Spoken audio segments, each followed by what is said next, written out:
Bumuhos ang pakikiramay at panalangin sa pagpanaw ni Albay 1st District Representative Edsel Lagman. Ayon sa kanyang pamilya, cardiac arrest ang ikinamatay ng mambabatas sa edad na 82. Yan ang aking ulat.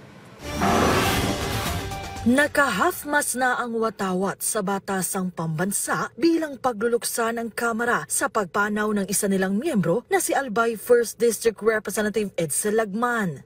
Kilala si Lagman bilang isang veteranong mambabatas at sa kanyang matibay na paninindigan sa iba't ibang mahalagang usapin tulad ng karapatang pantao, demokrasya at social justice.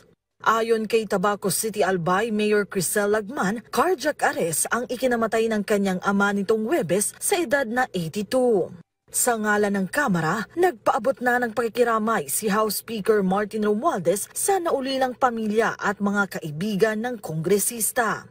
Anya, lubos nilang ikinalungkot ang nangyari. Hindi lang daw basta kasamahan ang turing nila kay Lagman, kundi isang passionate and fearless legislator na lubos na nirerespeto ng bawat isa.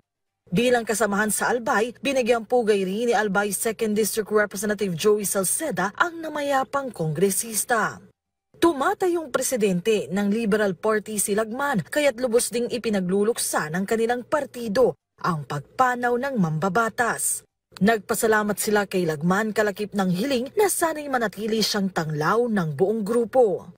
Sa mga susunod na araw, nakatakdang mag-alay ng necrological service ang Kamara para sa yumaong mambabatas.